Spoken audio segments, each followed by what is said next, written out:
Avec ses 32 km de côte et une flotte de plus de 1500 navires, la province de Dang Thap, située dans le delta du Mékong, a mis en place des mesures robustes et coordonnées pour lutter contre la pêche illicite, non déclarée et non réglementée, INN. Ces efforts ont porté leurs fruits. Aucune infraction à la réglementation INN n'a été enregistrée depuis le début de l'année 2024.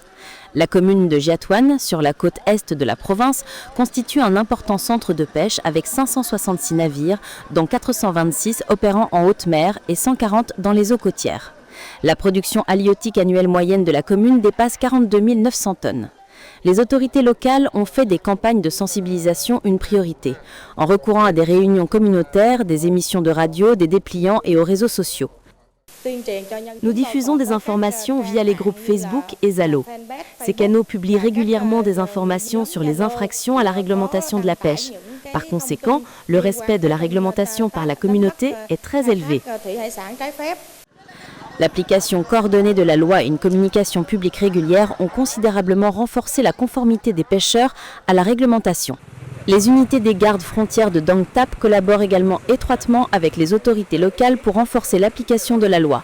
Ces efforts conjoints incluent la distribution de documents d'information, le contrôle des départs de navires et la vérification du respect des zones de pêche enregistrées.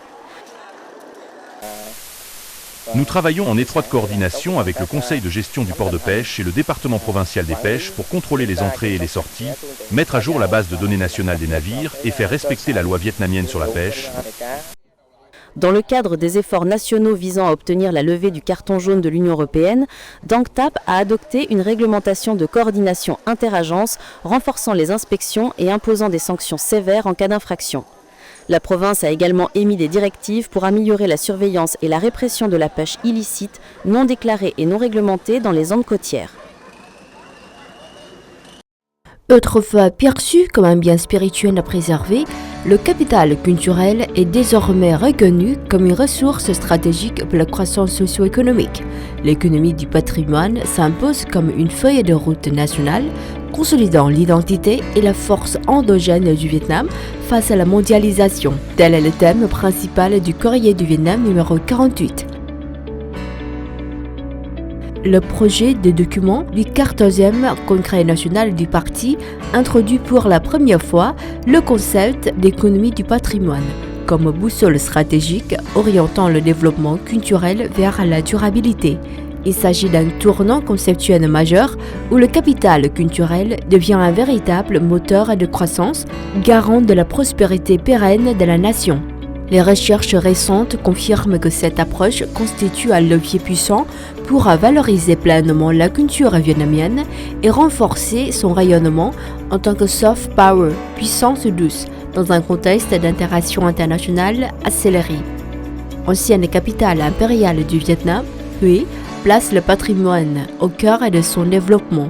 Cet héritage devient un levier structurant pour valoriser la richesse culturelle et historique de la ville. Face aux enjeux contemporains, il est essentiel de renforcer les synergies entre le monde des affaires et l'expansion de l'économie culturelle. Dans ce numéro, le Courrier du Vietnam vous présente également la première édition du festival Thăng Long Hanoi qui est tenu du 1er au 16 novembre. L'événement a proposé plus de 30 événements culturels, artistiques et touristiques avec la participation de plus de 700 artistes et artisans vietnamiens et étrangers. Placé sous les signes Patrimoine, Connexion, Époque, le festival Thăng Long Hanoi 2025 a réussi à raviver la mémoire millénaire de la capitale vietnamienne. Découvrez l'intégralité des articles dans le Courrier du Vietnam numéro 48 ou sur le site lecourrier.vien.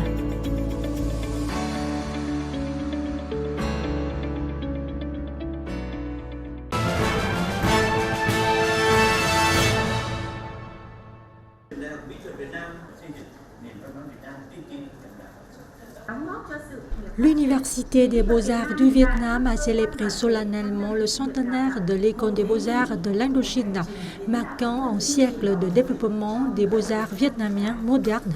Lors de la cérémonie, l'université a eu l'honneur de recevoir le satisfecit du Premier ministre et le satisfecit du ministère de la Culture, des Sports et du Tourisme pour la contribution exceptionnelle de son corps professoral et de ses départements spécialisés.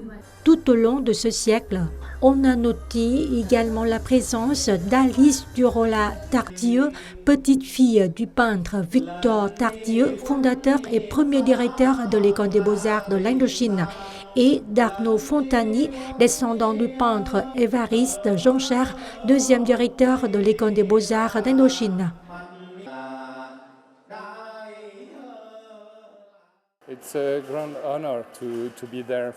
C'est un grand honneur pour moi d'assister à cette importante cérémonie. Aujourd'hui, nous rendons hommage aux générations de directeurs, de professeurs et d'étudiants de l'école. Je crois que mon arrière-grand-père serait extrêmement heureux de pouvoir revenir en ce lieu pour continuer à accompagner ses élèves. Au cours du siècle dernier, du berceau de l'École des Beaux-Arts de l'Indochine à l'Université des Beaux-Arts du Vietnam aujourd'hui, l'université a formé des milliers de peintres, sculpteurs et chercheurs, autant de personnalités qui ont contribué à façonner l'art moderne vietnamien et à rehausser son rayonnement international.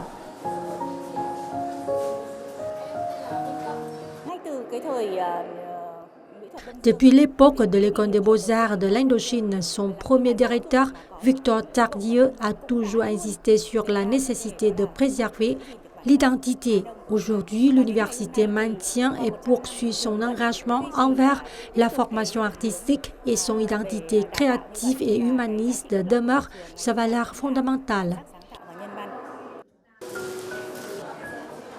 Dans le cadre des célébrations du centenaire de l'École des Beaux-Arts de l'Indochine, l'exposition d'art Université des Beaux-Arts du Vietnam et ses amis a été inaugurée à Hanoï. Elle a réuni 94 œuvres d'enseignants de l'université et d'autres écoles de Go à Neuf.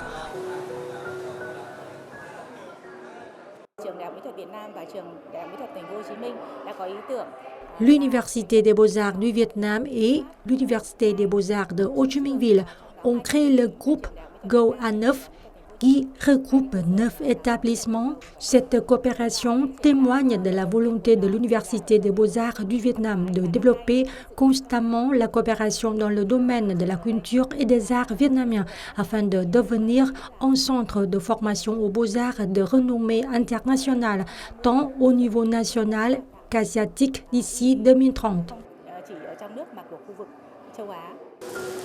Les œuvres exposées, allant de la peinture à la sculpture, en passant par l'infographie, témoignent de la richesse de la pensée visuelle et des nouvelles explorations des artistes.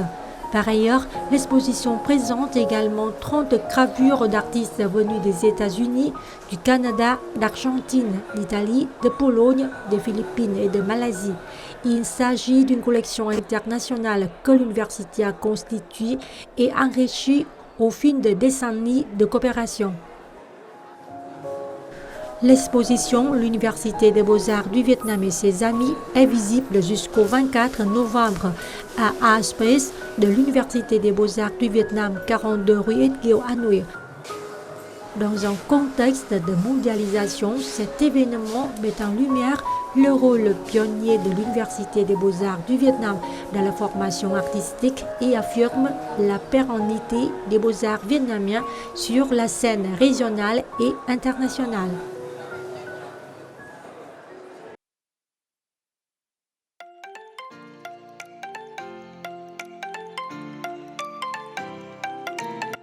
À l'occasion du 20e anniversaire de la Journée du patrimoine culturel du Vietnam, le comité de gestion du lac Hoan Kiem et du vieux quartier de Hanoï organise une série d'événements culturels variés au site patrimonial situé au 40 rue Lan Ông dans le quartier de Hoan Kiem.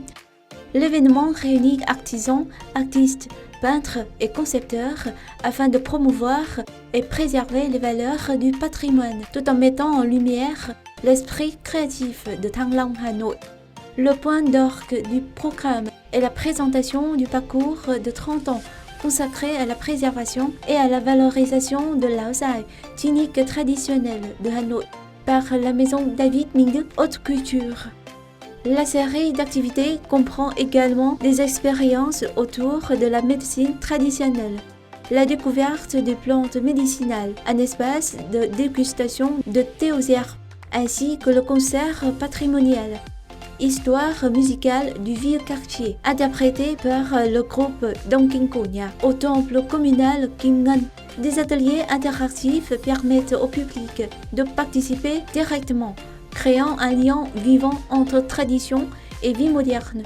Selon le comité populaire du quartier de Hoàn Kiếm, cette programmation ne se contente pas d'animer le vieux quartier, elle contribue aussi à faire du patrimoine un moteur de développement touristique, d'industrie culturelle et de diffusion des valeurs culturelles auprès de la communauté et des visiteurs étrangers.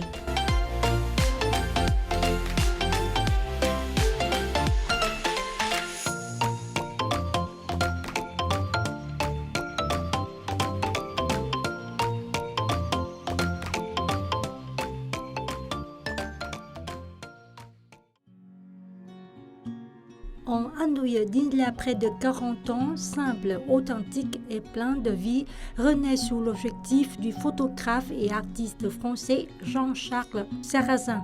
Ces images sont réunies dans le livre Photo Hanoï 1987. L'ouvrage est publié par la Société culturelle et médiatique Nhã Nam et les éditions de l'Agence vietnamienne d'information avec le soutien de l'Institut français du Vietnam.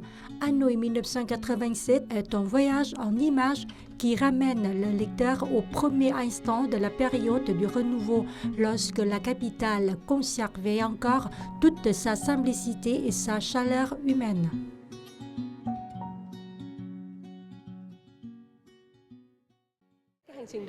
C'est une aventure passionnante, bien que séparée par la distance.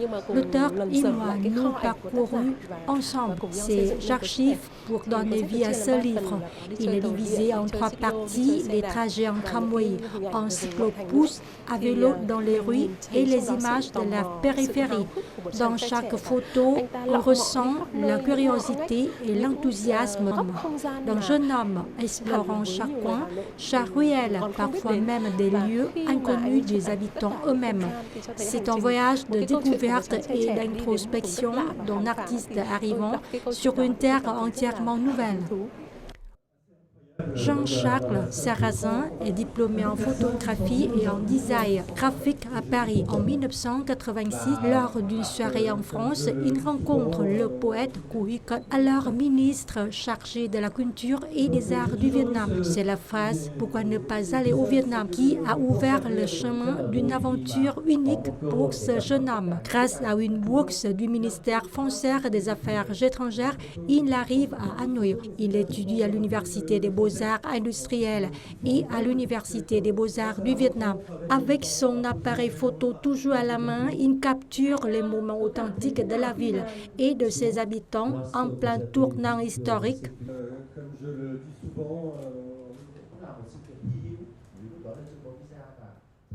à cette époque, le Vietnam, il n'y avait pas d'étudiants, il n'y avait pas d'étrangers, il n'y avait pas de visa pour les jeunes étudiants ni les touristes.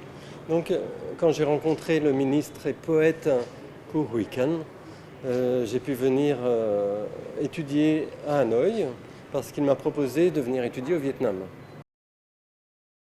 Le livre Hanoï 1987 est publié en 3 langues, vietnamien, français et anglais, et rassemble plus de 200 photographies, principalement en noir et blanc. Quelques rares clichés en couleur apportent des touches vivantes d'une Hanoï animée, débordante d'espoir malgré les difficultés. L'ouvrage comprend également des textes du peintre Trần Trọng Vũ et de l'écrivain Thuận, proche de l'auteur à l'époque de son séjour au Vietnam. Ils se souviennent de Jean le jeune Français à l'appareil photo, au vélo, à l'imperméable et au carnet épais sillonnant les rues, les ruelles et les cafés pour saisir l'âme d'un Hanoï simple et vibrant. Près de 40 ans plus tard, ces images ne rappellent pas seulement la mémoire d'une ville en mutation, mais aussi celle d'un Hanoï inspirant et profondément émouvant.